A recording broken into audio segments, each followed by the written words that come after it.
Всем привет, дорогие друзья! Сегодня готовим очень вкусный торт. На экране у вас появляются ингредиенты на один корж и приступаем. Итак, яйца и сахар будем взбивать до белой однородной массы, такой даже белой пены.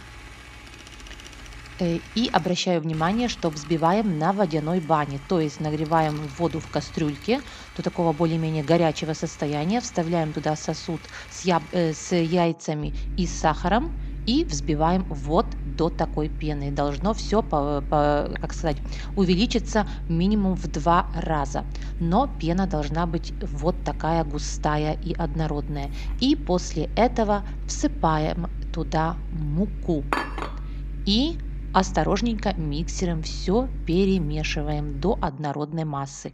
И у нас получится белый бисквитный корж, который никогда у меня еще ни разу в жизни не опал и не получился, не было закалки. Теперь берем форму, смазываем жиром, посыпаем мукой, выкладываем сюда наше тесто и отправляем хорошо разогретую до 200 градусов духовочку до выпекания.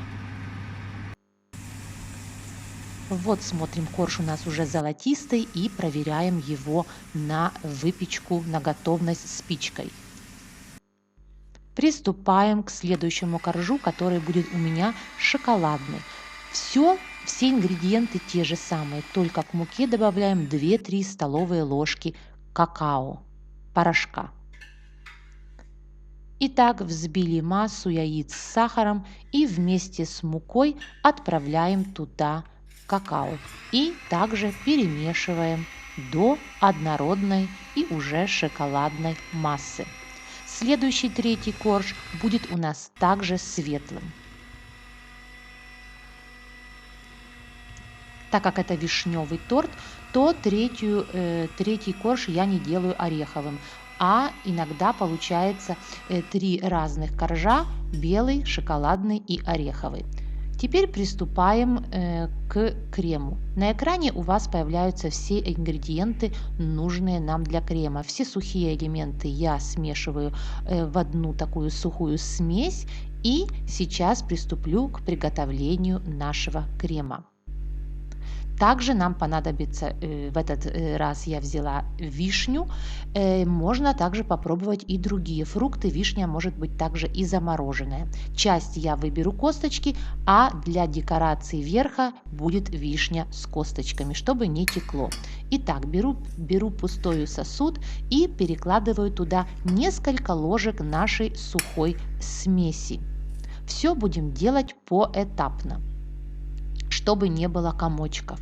Итак, немножко сухой смеси, и сюда же отправим потихоньку, по маленькими порциями, наше молоко, которое предусмотрено в рецептуре.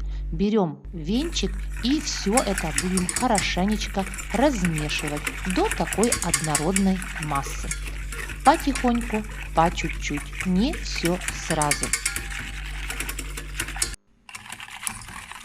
И когда уже все сухие элементы мы, как сказать, размешали с молоком, эту смесь ставим на огонь, маленький огонь, и доводим до полного загустения. Теперь отставляем эту смесь остывать, берем 30% жирности сметану и взбиваем ее до густого состояния, но контролируйте процесс, чтобы у вас не получилось масло. То есть нужно смотреть, что вы взбиваете. Вот у нас уже наша смесь остыла, и теперь взбитую сметану мы миксером перемешиваем с этой смесью. Но обращаю ваше внимание, смесь должна быть уже хорошо остывшей. Вот получился у нас такой крем. Показываю наши коржи. Вот у нас 3 очень больших таких и высоких коржа. И теперь приступаем к сборке торта. Берем блюдо, ставим первый корж. Если он очень подрос, можно немножко срезать. Верхушку, чтобы хорошо потом коржи находили один на другой, смазываем кремом, перекладываем вишнями и орехами. Вот второй корж, тоже его срезаем, и также слой крема и орехов. Вот такой торт получился в итоге. Сверху у нас цельные вишни с косточками, поэтому нету никаких пятнышек. Все красиво. И та часть коржей, которую я срезала сверху, я размельчила и, вот видите, использовала во время декора.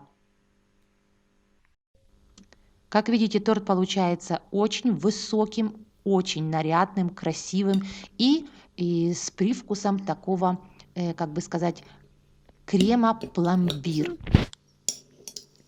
Посмотрите, какой он получается эффектный и очень-очень вкусный.